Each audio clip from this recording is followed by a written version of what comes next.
the speaker for the session is Kaveri Nambisan, who is from Kodagu district, Karnataka. She started writing when she was working as a full-fledged surgeon in remote parts of Bihar, Uttar Pradesh, Tamil Nadu, and Karnataka. She has written 8 novels, 2 non-fiction books, and several essays, both medical and literary. Several of her novels have been shortlisted for major literary awards. Her most recent publication is Rising Suns, a novel, 2025.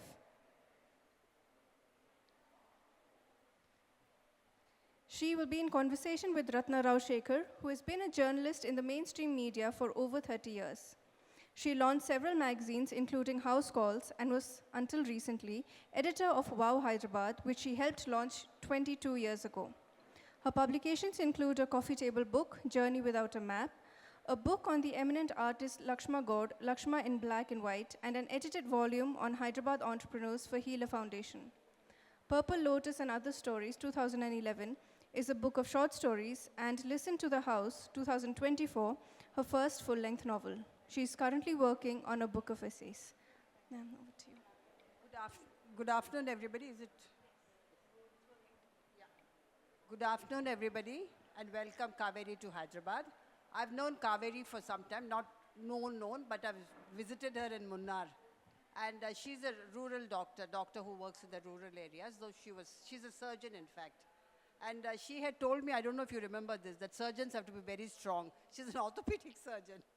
And I remember that still that you said. So how do you combine 2 professions, writing? Can everybody hear, please? Yeah, I know. But yeah. Did you always, I think you need to help it. Hello? You have to put it on top. Hello? Can you hear? Yeah. So did you always want to be a writer and then straight into medicine? No, I became a doctor first, and I completed my training in surgery, and I was actively working as a doctor in a very busy hospital in Uttar Pradesh. At that time, for some reason, I decided I would try my hand at writing. Mind you, as a child, I was one of those who wrote poetry in notebooks and, did little stories and things like that, which either were ridiculed or they were at times praised. So that was the end of it at that time. But much later, as I said, when I was a surgeon, I was about 30 or 31 at that time when I decided to start writing. And I wrote bits in newspapers and magazines. They got published, and that's how I took on write. And then I wrote for children for quite a while, and then I went on to do adult fiction. Now adult fiction is the main thing. This is your 7th or is it 6th book? Seventh novel. Novel. And you said now that you've retired, you're going to focus on your writing more. I also run a clinic. You said, clinic. I run a clinic which I do part-time. So I get more time to do writing now, yes. Yeah. Yes. So why is this book called Rising Suns? I mean, maybe you could summarize what the book is about? Yeah. It's a beautiful book. Yeah. The Rising Suns is a novel set, which starts about 100 years ago, and it begins in a very small village in Karnataka. And I had a vague idea of that period and what life was like in that period, in the early 1920s, for instance. And so I began to create a village set in that time. Also, it's based a on my own Karnataka village.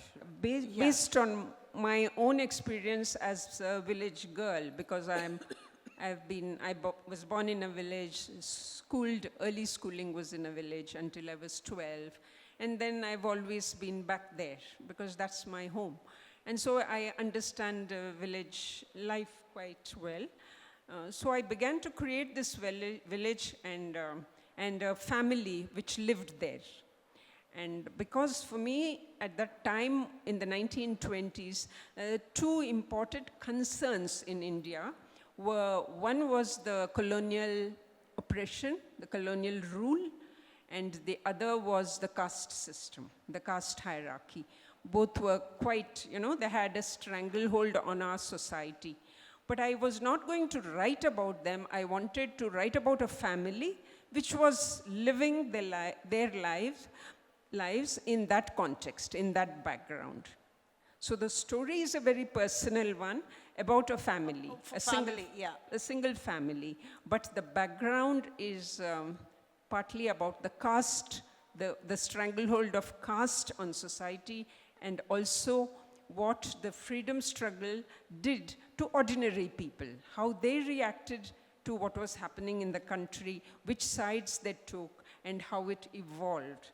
And so, although a large part of the early part of the novel is set in the village, it moves out of the village into smaller towns, to bigger cities, and finally ends at the Parliament House in Delhi. Yeah, but right along, it is about one family. So, were you very concerned about caste, especially since you worked in rural areas? Is that still very oppressive? And was that something which bothered you? And you probably tried to imagine what it could have been in the early parts of the century. Yes, it's a very difficult question to answer because when I started writing, I had no idea of writing about caste or about the freedom struggle per se. And but the story demanded it. Every time I created these characters and I found out what they were like and which caste they belonged to, you have to have all those clear in your head. So once I worked them out, I realized that the social mechanisms, the machinery within a village is very complex. And it's like looking into a little pool of water. At first it looks very uninteresting, nothing there, but if you look deeply, you find a lot of things happening within even a little puddle of water. There will be creatures, there will be vegetation, there will be pebbles, there will be so much. So that's what happened to my story. It kept growing organically, and I found that occasionally I had to read up something, but on the whole I did not do any research work as such. But I am a person who reads the newspaper very diligently, and I follow history quite deeply. So I just used my own knowledge most of the time. But when I finished the book, I did check a few things. Checked some facts. But otherwise, it is most of the story is imagined. But the caste realities and whatever we talk about the freedom struggle, they're all real life. I mean, you could say they were real life. But what my question was, is it because you worked intimately in a rural area where caste oppression even now probably exists? And is this what bothered you? And is this how you got the intimate knowledge of what? See, here now we are, yes. Caste is not so, I don't know. Yeah, well, view. I think caste is there everywhere, present everywhere. We cannot ignore it, but we don't always see it before us. Yeah. Hopefully, India. The caste oppression is pretty much invisible until we see it in a film or we see it in a story and we say, oh, really, is that so? But it happens in households, it happens in marriages, it happens in colleges. In small ways, yeah. Colleges. No, they are big. They are not small, but they don't come into our imagination so much because we don't experience. Most of us come from, I would say, privileged backgrounds. And also maybe educated backgrounds. We have maybe a more nuanced understanding or sensitive understanding. I can't say, but I think it is still very relevant. Mm-hmm. I mean, we repeatedly hear of students committing suicide because of caste reasons. We hear of marriages going wrong. We hear of honor killings. They should not exist in the 21st century, But in my book, of course, dates quite long back. But I do think So did you want to distance yourself for for me, it was I feel after I wrote the book, I realized that although we may have we may be done with the colonial oppression. We do Caste, have other yeah. forms of oppression have taken over. Plus, the caste system has not gone. It is still there. I don't think we have been able to. We might have made it, like you're not allowed to, it is illegal to take any caste monopolies, but it exists in society. Yeah. So, but you dealt with a sociological problem, but in a story, so it's much more impactful, I feel, that it just hits you very badly. In fact, because you get attached to that family and the girls and Devaraya, Yes. so I think it's much more impactful. Yes. What you've done. Yes. So, do you think that, I don't know if I should be revealing this, that this man upgrades himself to a better... I think I should probably go to one of the parts which is Okay. there to give an idea of what the complexities of village, life do. is. Can I do that? Yeah, yeah. It is. See,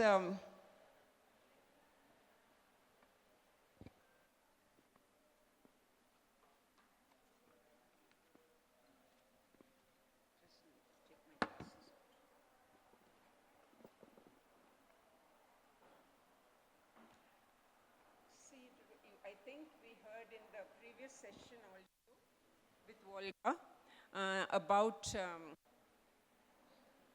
about the sacredness of our religious belief. And when we hold something sacred to us, no matter which religion, we would be if somebody was disrespectful to it, we would be offended, and either there will be an angry interaction, or there may even be rejection or violence, and punishment for disrespect, which seems the right thing to all of us. But I was thinking, but after the story had happened and I was looking back at the story, I was thinking, what happens when a sacred symbol or some sort of a ritual has been disrespected by someone very innocent, like, say, a dog? A dog has disrespected a symbol of religion, or a little girl, a 9-year-old girl. And that is what I'm talking about in this scene that I'm going to read to you. It's about, there are 3 people you'll encounter in this little scene. One is a dog called Kupu, a black dog called Kupu. The girl, Chinni, 9-year-old, it's her dog. Kupu is her dog. And there is the Pujari of the Devasthana of that village, who is Keshava Pujari. Chinni believed that since a dog does not speak in the way humans do, she would accord him the propriety of wordless communication. It worked very well for both of them. He understood her signals and obeyed her as much as it was possible for a canine, conversing with barks that were laced with questions, exclamations, fury, fun, and merriment, with growls and the softest of sighs. At times, she scolded him for some serious mischief, whereby he undertook penance by denying himself food for an entire day. It happened rarely. After one such telling off for trying to tease a scorpion, a penitent Kupu wandered off in pensive contemplation of his own misconduct. Kupu was a curious fellow, and although he meant no harm to anyone, he liked nosing around. He presumed that adults were overgrown kids. Thus it was, with the friendliest of intentions, that he ventured into the Brahmin quarter of dogless families. Greeted with stones, sticks, and words of abuse, which he strongly disapproved of, he walked away in a huff. On his way out, thoughtfully reflecting on their coarse manners, he raised his hind leg and urinated over the tulsi katte that graced the front yard of Keshava Pujari's home. The Pujari saw. Can you blame him for what followed? Bellowing with rage, he charged at the dog and struck him with a cane, the weapon that he kept ready at hand. A useful, benign weapon, the cane. Keshava Pujari beat Kupu on the snout and eyes. Half blinded by blood and furious, Kupu charged at the pale Brahmin shin that revealed itself between the folds of his panche. More blows followed until Kupu's handsome face was bloody pulp. He ran pell-mell, helpless, overturning the gleaming chombu of water ready at the doorway for visitors to wash their feet. The welcome splash of cold water on his wounded face partly cleared his vision, and he escaped. So how is the weapon benign, you're asking? Parents and teachers use it on children. Goat herds, cow herds, and farmers use it on their animals. The landlord uses it on his serfs. And on dogs, everyone uses it. I'll just go a little further. I'll just skip something. And so this is, Kupu has been rescued by school children and been taken home to Chinni, and they have, tried to do what they can do best for the dog. And while they're trying to treat the dog, Chinni has disappeared.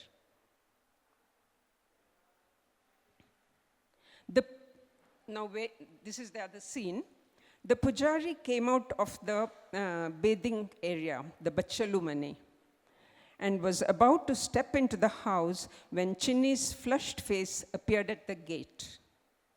You beat Kupu, you ugly old Rakshasa. You beat him in the face. The wife, plucking dasavala flowers for evening puja, stopped in disbelief. It is Bhagavati's child, the Tabali meaning often. What impudence! The words ugly old Rakshasa, particularly ugly old, angered the Pujari. His self-image, physically speaking, was justifiably good. He prided himself on his fair softness of his skin and his plumpness. Hey, you bold wretch, get out of here this minute and mind that dog, or I will finish him once and for all. Chinni was already walking away, but she had picked up the cane that was leaning against the wall. She stopped at the Tulasi Katte and was a few feet from the front, which was a few feet from the front gate, and swinging the cane, cut the plant to pieces.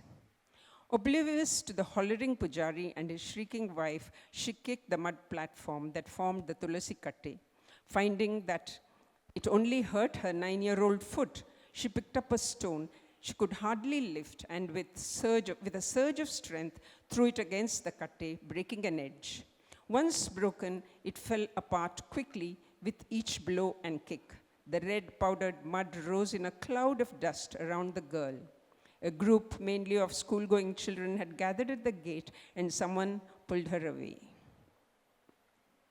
So, you have the strong character like Chinni and her mother, Gauru, but still this book is called Rising Suns. Why is that? I mean, especially she's completely defiant of everything. Yeah. Yes. And knows more about politics than the boys, actually. Yes. Well, I think there are a Was lot that your of publisher's choice, Rising Suns? No, it was my own.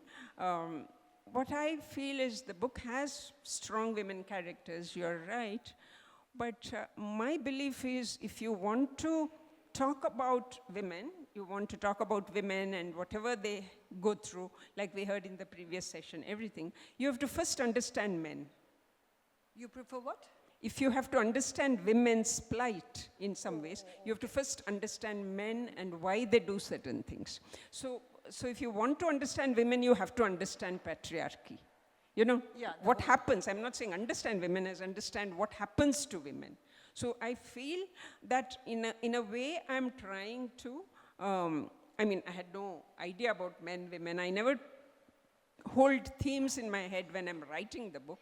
I find it after I've written it, and I'm doing different drafts, and then I realize what I'm writing or what I'm trying to say, you know. So I think the idea was that having created this family, which has 2 sons and a strong father, I was following what happens to them, because in the 1920s, life was all about the men in the family. Life was all about the men, the women were, you know, they The were just, periphery, supporting figures. So I was doing that and then finding how these women, even in spite of that, have their own strength. But the story itself is about the men in order to also tell you about the women. So in the story itself is about both. It's about men, but you make one disappear. And Devarai also calms down after some time. Yes. And even Kupu, the dog, disappears to Yes. appear a little later. Yes, yes, yes. So how come characters come and go? You just let them be? Especially Yeah, there's I'm a always son called asked- Nanju. Is it first or second? Yes, don't tell what happens to Yeah, him. no. So No, what happened? one doesn't hear about him later. So I kept going back and Yeah, forth. people ask me questions about why this, why that, or why did so and so not, you know, why did this not happen, which should have happened, and No, we the don't- we just- disappointments we see. No, as a reader, But I'm curious. Yeah, readers. As Yeah, readers, yeah. people ask me. So I think my job is to create characters and put them in situations, you know, create the environment, put them in situations, and then see what they will do. So it's not like I can just force them to do what I want. You know, if you've created a man who is a flawless Brahmin, who is also very, you know, thinks no end of himself or whatever it is, or you've created somebody else who's very, very just the opposite of that, whatever you might have done or in between, you have to wait and see how that person will react in a certain situation. We are all, I think, in life, we are confronted with situations which will test us. And those will be just a few situations or few things that happen to us in life will actually test our integrity, our courage, our weaknesses, so many things. So when I create characters, I can't judge for them. I cannot make them do this saying, oh, I think you should do this. I can't say that. I just give them time and I wait, because when I'm not sure, that means I don't understand the characters enough. So I just wait, and then I understand what that character is going to do, and then the story unfolds. But as a novelist, people feel that, we are playing God. But you're obviously letting I don't think writers can play God because at all. At least that you're I cannot. controlling them. No, I can't control. I find that I would be producing a very manicured type of a novel, contrived novel if I did that. I don't do that. I feel life itself is so full of, unexpected happenings and endings. Romance has endings different to what you might have wanted, as you see here. And so to me, if you want to write a novel, a realistic novel, unless it's something else, a thriller or a science fiction or something, I think you have to give the characters the chance to do what they want to do. Just like we have our thoughts and we are dictated by our own thoughts. So you have to be able to, so a novel should be read from outside in and inside out. That means you have to be able to immerse yourself in a novel so you understand why the characters do certain things. Because it helps us to better understand humanity. I think with every book we write, we learn something. And one of the greatest blessings for writers is there are readers, and readers are the ones who actually make us exist, more or less. It is because of readers that we can write. And so I feel it's a great, I don't know, it's a challenge also, and it does need courage to put out your words. I know. And to say that, okay, somebody is going to read my book, Yeah. So all that is a risk. Writing a book itself is a risk. And, but having taken that risk, I have got certain I have, I wait a long time to You get were that. saying that. I was going to ask you that. You were working on the other book on health, and then this was festering in your mind. And it's been around for some time, is it? I think every book I let it stay for at least 6 months to a year in my head and see what's happening. And then I start, putting down some notes and then developing it. Write longhand for a few chapters and Yeah, then you do go. that? Yeah. Yeah. And then I go on to, once I feel confident that yes, there is a story here, then I go on to the computer. So already something's festering in your mind while talking at Hyderabad Lit Fest. Yes, yes, yes, yes. So how long did this whole book process start? I mean, The book was. and how do you work? What's your... The book took me roughly about 4 years of writing. 4 years, wow. 4 years, yes. Because I do a lot of drafts. My first draft happens very quickly, but and that is really the main thing of the book, Nerve Center. But after that, I redo it. When I read it, I understand what I'm trying to say.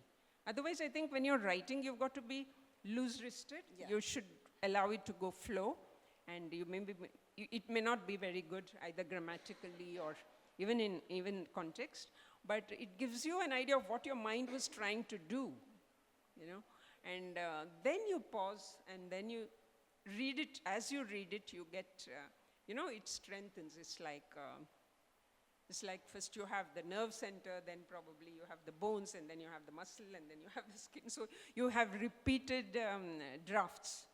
Like I work on at least about 6 or 7 And drafts. you flesh out the characters more in the second and third drafts? I don't know. It's pretty much there. Yeah. Characters are the most important things in my novel. I really respect the characters, and I take a lot of time to understand them, to understand what this character could be. Like the person who's a young man, a politician, in the days in the 1940s, and then even after independence, they are in that period of time in independent India, which it was very hard because it was soon after partition. And every family had some memory or some news or some real experience of the dreadful happenings at the time of partition. And no matter which side or what it was a difficult moment. And for people in politics who were actually supposed to be running, who had to then decide how do we take this country forward, for them it was a very difficult time. And the Constitution was written at that time. Constitution was written from 46 to 49. And in those 3 years, India faced a lot of violence. And so they had to still keep their, sense of justice and sense of the future, and create this constitution which had to look at every aspect of life and to make sure that it was, it would work for everybody. So that I think was a remarkable thing to have done. So, So all this comes in the story itself. yeah, it's not overtly stated. We go into the Parliament House, we listen to Parliament sessions. Everything happens in the book, but they're all through the eyes of the characters in the book.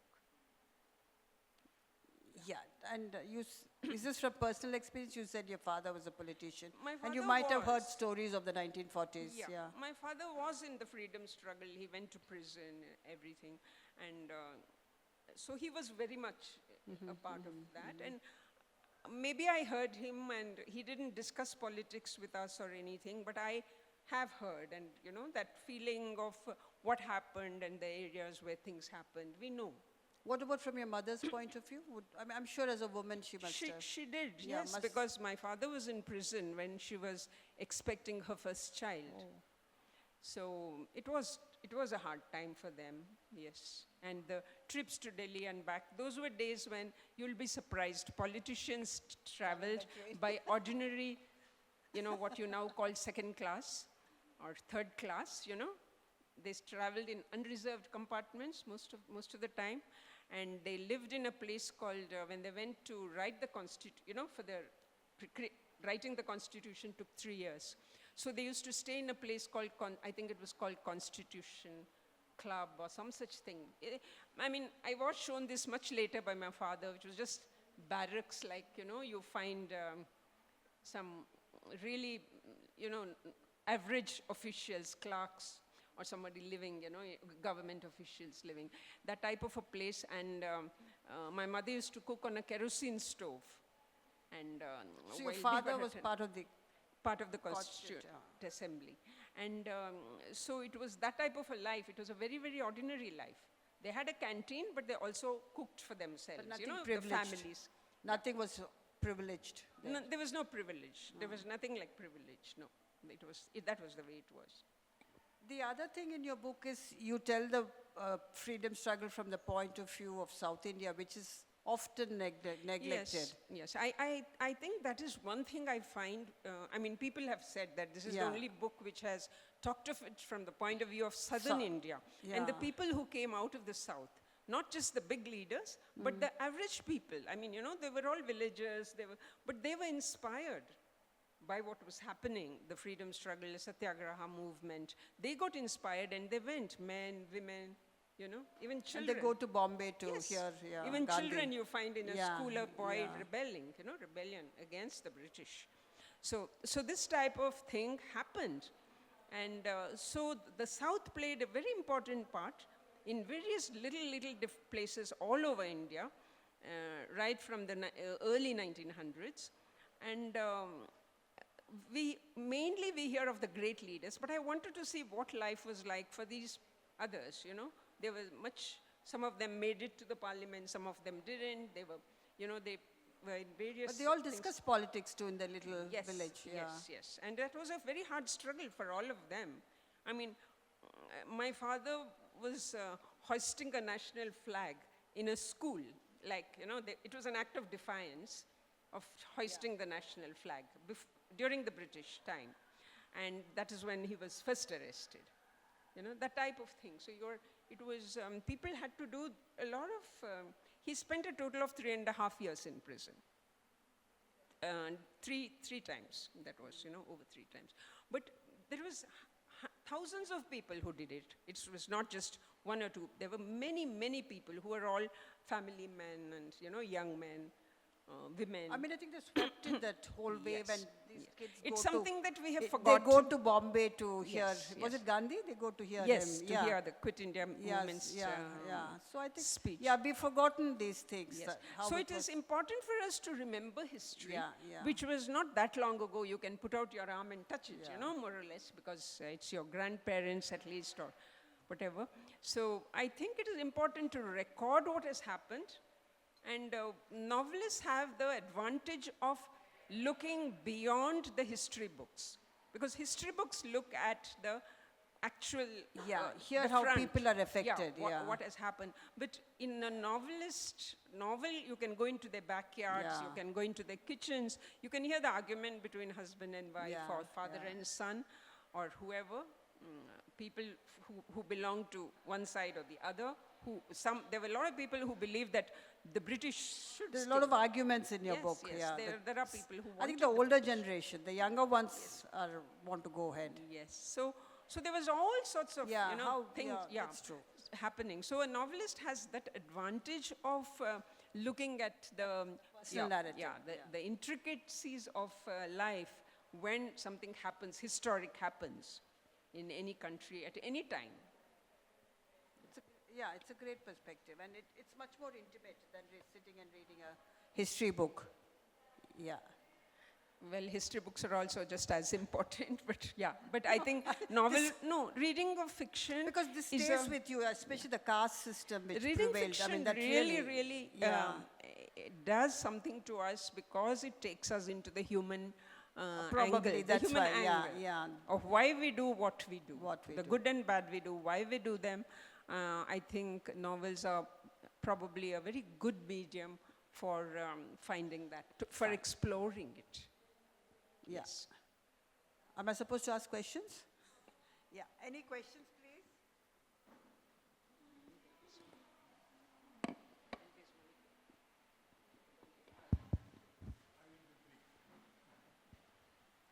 Thank you, Madam Kaveri. I have been, I wouldn't say a big reader of your novels, but I've been in touch. you talked about colonial oppression and caste being two issues which bothered you, maybe which you try to explore in your novels. I think maybe the connection between the two, but what is more pressing and interesting is one of the research scholars of your novels, she talks about two things in your novels. In the Kodagu region, that is the backdrop to your novels, I believe, mostly. One is bio-regeneration, and another is self-indigenization. I don't know if the self-indigenization, indigenous, self-indigenization, particularly with regard to Kodagu region. I think Kodagu being such an ecologically much discussed in the public sphere of Karnataka. Would you like to make a couple of comments on that? So I'm not an academician, so I don't really understand much of academics. But Kodagu is a place, you're saying the indigenous nature of Kodagu. Like a lot of places which have a very unique sort of natural ecosystem that Kodagu has. Kodagu is in the hills, it's the foothills of the Western Ghats, and it is a beautiful place. It is ecologically really one of the wonderful parts of, and a very precious ecosystem in India. However, because of commercialization of various things, in various ways, starting from the British time, when the coffee estates came, when the forests were cut down to create coffee estates and then tea estates in other places like Nilgiris, the ecosystems were damaged right then. But we all made money out of it. We can't blame the British because although they were the ones who started it, but we took it up, including my own community. We all took it up, and we created coffee estates and various other forms of commercial crops, and gradually the food-giving crops, the food crops diminished. If you come to Kodagu now, there is very little of paddy, very little of rice being grown. There's more of coffee. So this is an inevitable process that happens in a country like ours, where a large number of people are not aware, socially aware of the consequences. If you tell even a planter in Kodagu, a well-to-do planter, about how things are affecting his own health, the use of pesticides, how it affects people, how cancer increases, and how water is ruined. There are so many other things that happen due to ecology, as you know, climate change. But, they don't think it's their business. We all just shove it on the government whenever it's convenient for us, and we say, oh, well, so-and-so didn't bother, and the government is. But I don't think we can do that. I think even in Kodagu, although we are very bitterly criticizing what we call outsiders, having come and taken a lot of land and all this. But I think we are a part of it. So whenever environment is talked about, I feel each and every one of us is responsible. All of us, everyone, whether you're in a city, whether you're in a small town or village, all of us are responsible for the degradation. And novels can only touch upon this in a certain way and certain context, yes. I have tried to address this in small ways in some of my books, but you're talking about a very relevant point, sure, yes.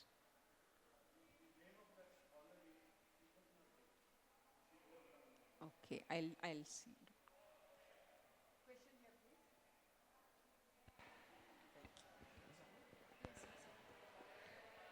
Thank you very much, Kaveri.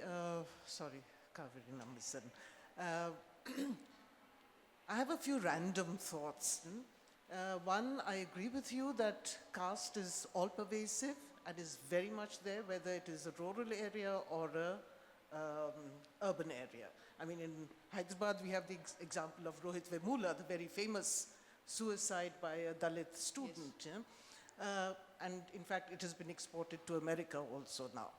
But what I appreciate about your work, apart from the fact that you bring in these very important aspects, whether it is caste, whether it is ecology, whether it is the historical background, the feminist perspective in Mango-Colored Fish, I think that was, yeah?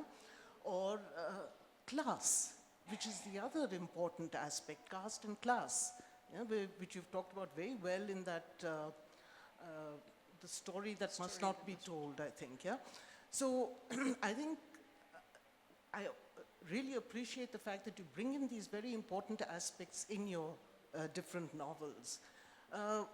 What I love the most, or not what I love the most, what I really enjoy is the fact that I have been exposed, because unfortunately I don't read Kannada, I have been exposed to a region of India in English writing, which I had never experienced before. Yeah? The Kodagu region, whether it is,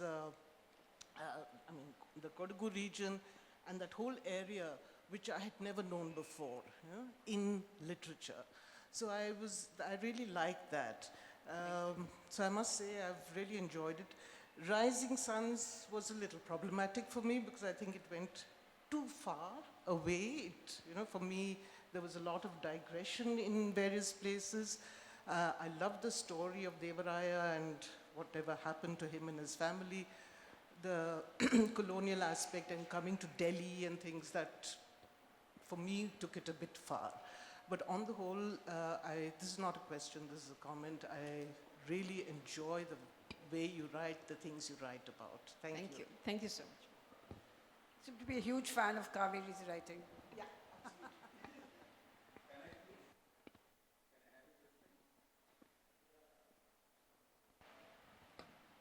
Thank you, and my reflection is that whether we say it is caste, community, or political party, or rural or urban divide, in spite of the seeming differences, our society is more harmonious. Right from centuries, since centuries, there have been people, there has been intercaste harmony also in our societies, and many of the spiritual seers also, they said there should not be discrimination in the society at all, isn't it? So, what I feel is that whatever is the root in the novel, the final aim should be to bring harmony and synthesis in the society. That's all. Whether your work conveys that or it continues the division. Yes, I'm so glad you asked that question because I don't want people to go away with the idea that I'm embittered by this whole thing and I only see the bad in certain people and try to show it. Not at all. If you read the novel, you'll find there are a lot of characters who are very quietly working against this whole thing, That comes naturally to them. So I show that. I don't only show people in the Hindu system, I show the Muslims, I show at least one Christian character who's pretty prominent. So there are various people in it, and you will see how the social fabric, as you rightly pointed out, I don't know what to call it, but somehow or the other India has managed so far, and like people gathered here. I mean, there are a lot of people who have empathy for the right thing, and as you say, social harmony. And the more people who begin to believe and exercise their belief, It's one thing to believe in something, and the other to exercise it in society when the critical moment comes, where you can gently or whatever object to something or protest about something or write about something. So social harmony happens sometimes naturally because most of the people there are well inclined, but sometimes it has to be done. Someone has to exercise their feelings and their way of thinking. Yeah.